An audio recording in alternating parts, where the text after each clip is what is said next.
তাই করা শেষ, লেখাই হলো না।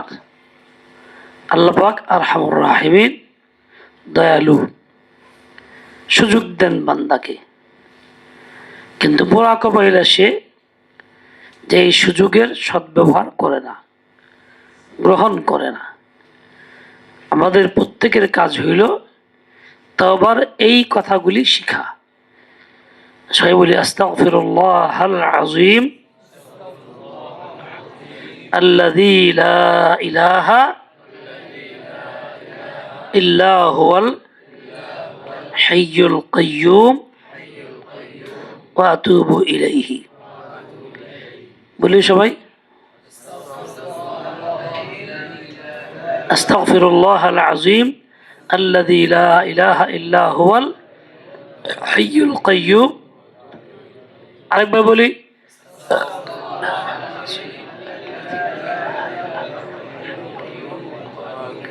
কাইয়্যুম না রে, কাইয়্যুম, কাইয়্যুম পড়তেছস।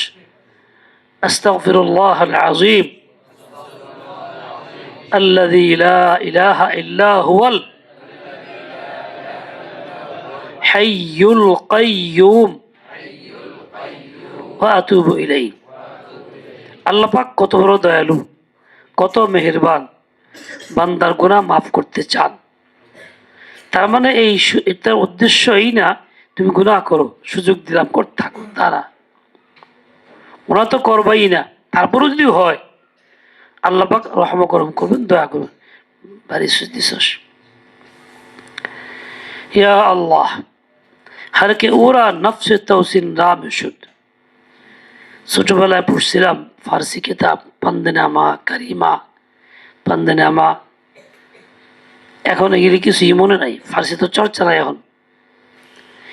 এই কবিতার একটা অংশ পংক্তি মনে আছে, হারকে ওরা নফসে তৌসিন রাম শুদ। তারপরে চুক মনে নাই, কেউ যদি পারো তো মনে করে দিও। মানুষের যে নফস আল্লাহ পাক দিছেন, এই নফসকে তুলনা করা হয়েছে সার্কাস ঘোড়ার সাথে। সার্কাস মানে সার্কেস না, খেলা দেখায় তা না। সার্কাস মানে অবাধ্য। সার্কাস লাঙ্গল কি জোয়া, গলার মধ্যে গরু, দুই গরুর মধ্যে কি দেয়, জোয়াল দেয়, জোয়াল। হ্যাঁ, হাল বাওয়ার লেগা, মই দেওয়ার লেগে কি দেয়, জল দেয়। যে গরুটা ভালো সেটা কি করে আস্তে জলটা কান দিল, আর যেটা পাজি হ্যাঁ নিজ দিয়ে খুশি করে বাড়ি করে হালায়। মামুকে মামু তো সব খুব করছে আগে, ঠিক আছে না? যেটা পাজি মানতেছে না, এটা কি করে গাছ টান দিয়ে সরায়, ওইটা কান দিল হইতে চায় না। যে জলটা কান দিল, যে গরুটা, এটা হলো কি বাধ্য, এটা হলো ফর্মাবর্তার বাধ্য, এটা হলো ভালো। আর যেটা মাথা খুশিতে সদায় হেলায়, এটা হলো সার্কাস, অবাধ্য। সার মানে মাথা, কাশ মানে টেন্ডে লয়, মাথা সরাই হেলায়। দিন ইসলাম যখন আল্লাহ দিছেন, যে বান্দা বান্দি সরাসরি এটাকে মেনে নেয় ডাইরেক্ট, সে হলো ফর্মাবর্তার।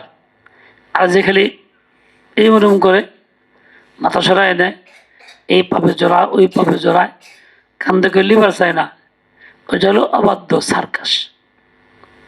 সার্কেস না, কি সার্কাস, সিন্ধিয়া, অবাধ্য রহমান। ঘোড়া মানুষ পালে, ঘোড়ার মধ্যে বিভিন্ন প্রকার আছে।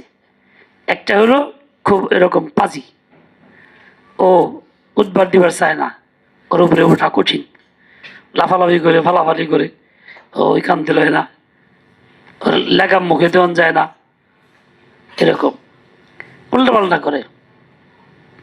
আরেকটা আছে ঘোড়া খুব ভালো, তাকে প্রশিক্ষণ দেওয়া হয়েছে, ডাক দিলে আসে, সে উঠতে দেয়, মাল বহন করতে দেয়, ঠিক মতন দৌড়ায় যায়, এরকম। যেগুলো পাজি হয় খালি জ্বালায়, জ্বালাই দিয়ে থাকে। বলে এই পাজি ঘোড়া হলো নফস, মানুষের নফস হলো পাজি ঘোড়া। পাজি ঘোড়া কিরকম? একটা ঘোড়া আসছিল, শেখ বলছেন ঘোড়াটা অভ্যাস ছিল চানাইলে কিংবা লেদাইলে ঘুইরা শুনতো, এই বদ অভ্যাস তার ছিল। এখন রাস্তায় ডিস্টার্ব হয়, গতি নষ্ট হয়ে যায়, মালিকের তাড়াহুড়া দরকার, যত জায়গায় এলে দেব ঘুইরা হেরে মুখটা লাগে, এরকম করে মালিকের উপরে বিরক্তি করতো। কি করা যায়? তখন সোনাইল্লা দিলে চিন্তা করলো আর ছাড় দিব না। তখন যে বাড়ি শুরু, তাই বাড়ি ছুটে খেলে দৌড়ায় পিছে আসবার, পিছে এরকম শুনবার না পারে, ঘুরবার না পারে। 10 কিলো চলে গেছে, এরকম পিঠে পিঠে নিয়ে গেছে। 10 কিলো পরে বেচারা একটু ক্লান্ত হয়েছে, যাক এখন তো সরে আছে, এখন তো যাইব না, এই মনে করে ছাড়ি দিয়েছে। একেবারে ঘোরা যে পিছে ঘুরে এমন দৌড়, যত জায়গায় লাদাইছে শোনায় সব জায়গায় শুনছে কি একবারে সব জায়গায় গেছে, সব ঘুরে আদায় করছে। এটা হলো অবাধ্য ঘোরা, নফস মানুষের অবাধ্য ঘোরা। এই নফস তুমি সুযোগ দিবা তো চলতেই থাকবো, আর সুযোগ না দিয়ে যদি মনে করো এরকম বেত লাগায় খালি চালাই আপাতত, সাময়িক চলবো, যেই দিল দিবা আবার কি করব, আগের দিয়ে সুদ্ধা কাজা করবো। এর লেগে দিল দেওয়ার নাই, ঘোরার ছাড় দিয়ে ভুল করছে, নফসের দিল দেওয়ার নাই, টাইট করে রাখা, চলতে থাকা, চলতেই থাকা, নিতে থাকা, নিতেই থাকা। কাজে গুণামুক্ত নিজেকে করা, এমনভাবে চলতেই থাকা, কোনো ক্রমেই ছাড় নাই, পিস নাই, তাইলে বাঁচবা। আর না হইলে অবাধ্য করার দশা হইব, তোমার আবার সব কিছু করাইবে একসাথে যা আছে পিসের সবটি। হ্যাঁ, মাঝে মধ্যে এক আধজন একটু খুব বেলাইনে চলে, হঠাৎ করে তো বেরিয়ে গিয়ে ভালো হয়ে গেছে, কয়েক মাস বাইর থেকে সংসদের আবার সঙ্গভঙ্গ পায়, একে যা আগের থেকে সব কিছু বাজিয়েছে, আগে যা করতে হচ্ছে বেশি করা শুরু করছে। এরকম ধরনের দুই একটা আমি দেখছি, তাই বোঝা গেল কি ঢিল দিলে এরকম হয়। আমাদের খাদ্যের মাদ্রাসা জীবনে প্রথম পড়াইছি মোহতাম শেখ নুরুল ইসলাম সাহেব, ভালো আলেম, আল্লাহওয়ালা, শাহের খলিফাও ছিলেন। উনি খুব পান খাইতেন, ওনার অভ্যাস ছিল যে কোনো কথা মুখে বলে দেবেন, হক কথা, পড়বা নাই, যে মূল্যই হোক। কি হুজুর কটার সময় আসার কথা ছিল, কয়ে দিল, এরকম। তো এরকম খুব পান খাইত, খুব বেশি। একবার চিন্তা করলো যে পান যে খাই, যে পয়সা খরচ হয় সে জমা করলে তো হজ করন যায়, সত্যি পান খাওয়া বাদ দিয়ে দিল। ঠিকই হজও করলো বসে দিয়া, হজ করে আইসে সেরা আবার এমন পান খাওয়া শুরু করলো, পিছিয়ে সব কাজা করছে, একচুটে যা আছে। এর লেগে মাশায়েখ বলে একবারে ছেড়ো না, সিগারেট খাও একবারে ছেড়ো না, পান খাও একবারে ছেড়ো না, আস্তে আস্তে কমাও, আস্তে আস্তে কমাও, আস্তে আস্তে কমাও। কিন্তু গুনাহ যেটা করে অভ্যস্ত হয়েছে এটা একবারে ছাড়ো, তা তোমার জামল্লা তাই হোক, যে বুঝে যাবার চাও বুঝে যাবো, মৌত হয়ে যায় যদি ওই জাগ্গা, তাও গুনাহ না কইরে বড়, গুনাহ করে বড় না।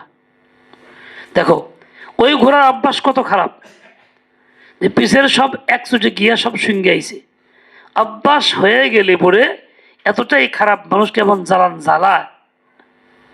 এই যে গুনার অভ্যাস যার হয়েছে, যে প্রকৃতির হোক, চোখ দিয়ে হোক, হাত দিয়ে হোক, গুনাহ অভ্যাস করে ফেলাইছে, সাময়িক ধামাচাকে ভালো থাকবো, কিন্তু এমন পাজি, এমন জ্বালান জ্বালাইব, আবার ফুস করে আবার টান দিব। এই জন্য খুব তওবা করো, খুব তওবা করো, কান্নাকাটি খুব করো, দিলটারে খুব বেশি আল্লাহ ভয় ভীত করো, ভয় লাগাও। এরপরে তুমি তোমার কাজে লাগিয়ে থাকো, চলতে থাকো, চাই থাকো, চলতে থাকো, চাই থাকো, আল্লাহ কাজ করতে থাকো, একবারও সুযোগ দিও না। তুমি যদি সত্যিকার অর্থে লাইগা থাকো তো আল্লাহ তোকে সাহায্য করবেন, এতে কোনো সন্দেহ নেই।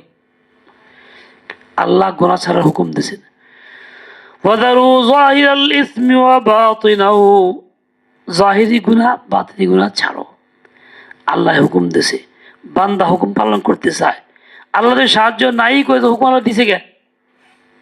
তাই গুনাহ ছাড়তে চাইলে আল্লাহ কি করেন? সাহায্য করেন এবং করবেন দেখেই দিছেন, নাহলে হুকুমটা দিতেন না। এই জন্য গুনাহ ছাড়ি, গুনাহ ছাড়ি, সাহায্য আল্লাহ থেকে আসবে, আসবে, আসবে। তো এই এক ঘোড়ার কথা কইলাম, আর কতগুলি মিসাল আছে। যদি নফস খারাপ হয়ে যায়, অভ্যাস খারাপ হয়, পরিণতি কেমন হয় ইনশাআল্লাহ পরে বলবো। যাও, সুবহানাকাল্লাহুম্মা বিহামদিকা আশহাদু আল্লা ইলাহা